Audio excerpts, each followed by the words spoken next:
కారణం చెప్తాడు. అందుకోసమేనా ప్రభువు నీకు ఇచ్చింది. దావీదు అతని తల్లి దావీదుని ఎప్పుడు మందిరానికి తీసుకొచ్చిందో తెలుసా మీకు? చాలా చిన్న వయసులో. దావీదు ఏమంటున్నాడంటే, నా తల్లి స్తన్యపానము చేయుచుంటుండగానే నువ్వు నాకు నమ్మక పుట్టించావన్నాడు. 22వ కీర్తన 9వ వచనం. కీర్తన 22:9.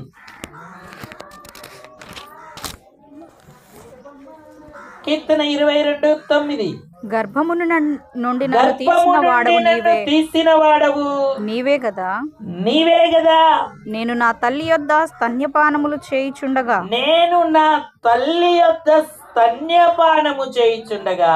నీవే గదా నాకు నమ్మిక పుట్టించితివి. గర్భవాసి అయినది మొదలుకొని నాకు ఆధారము నీవే. నా తల్లి నన్ను కన్నది మొదలుకొని నా దేవుడవు నీవే.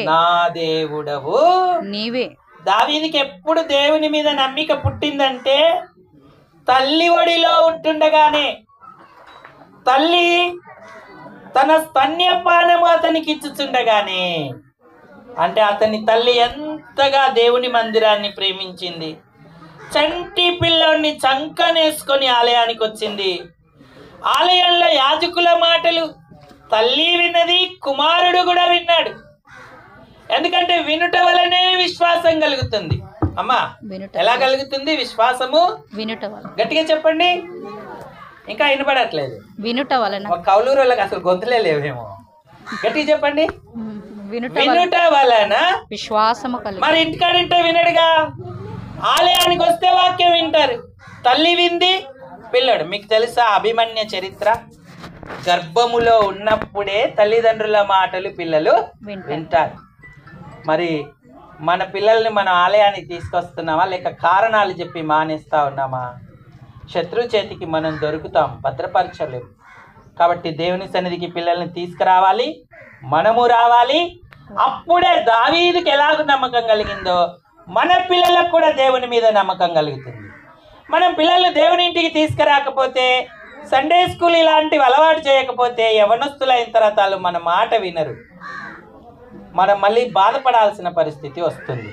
కాబట్టి బహుమానాలను ఎంతో జాగ్రత్తగా పెంచాలి, కాపాడాలి. వయసు పెరుగుతున్న కొలది మనం వారికి దేవుని వాక్యాన్ని అందించి దేవుని సన్నిధిని ఇచ్చేవారంగా ఉండాలి. ఇంకా ఈ పిల్లలను ఆయన ఏమన్నాడంటే, 127వ కీర్తన 3వ వచనం చదవండి.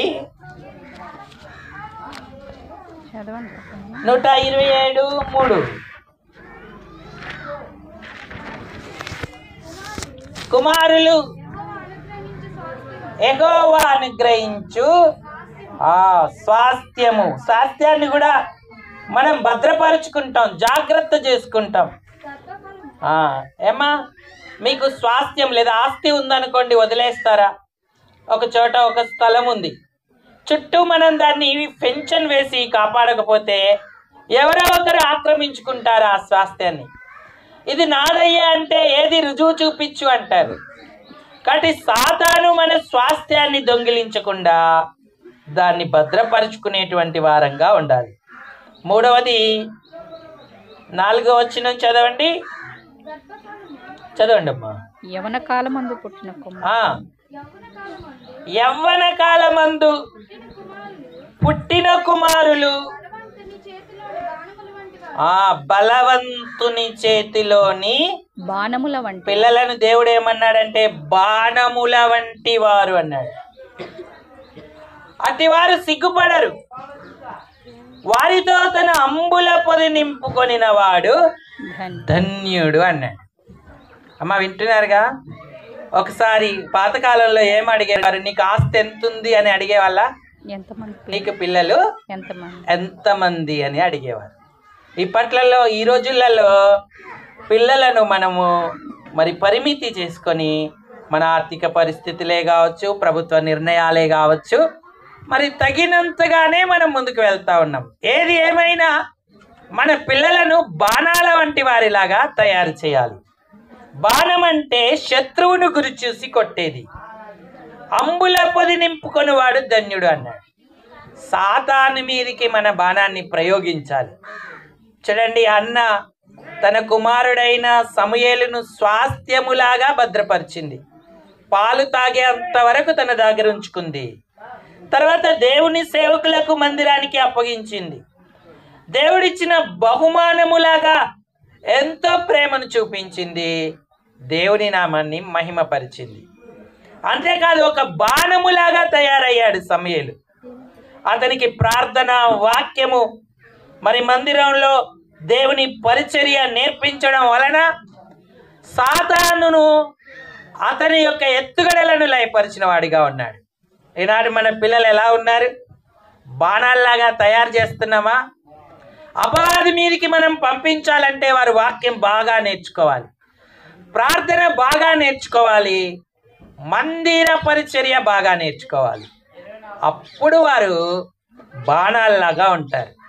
శత్రువు ఏమీ చేయలేని స్థితిలో మన పిల్లల్ని మనం పెంచుకోవాలి. మరి మొదటి పుట్టినరోజు నుండే మనము అలాంటి అనుభవంలో ఉండి మన పిల్లలను కూడా అలాంటి అనుభవంలో పెంచాలని దేవుని సంకల్పం. కాబట్టి దేవుడిచ్చిన కుమారులను, కుమార్తెలను, గర్భఫలాన్ని బహుమానాలుగాను, స్వాస్థ్యాలుగాను, బాణము వంటి వారిగాను మనం ఎంచి సిద్ధపరిచేటువంటి వారంగా ఉండాలి. అప్పుడు ఆయన పిల్లలను ఆశీర్వదిస్తాడు. మరి ఆయన మంచి గోధుమ పంటతో మనల్ని తృప్తిపరుస్తాడు. అలాంటి కృపను మనం అపేక్షిద్దాం. ఈ తలంపులను దేవుడు దీవించునుగాక.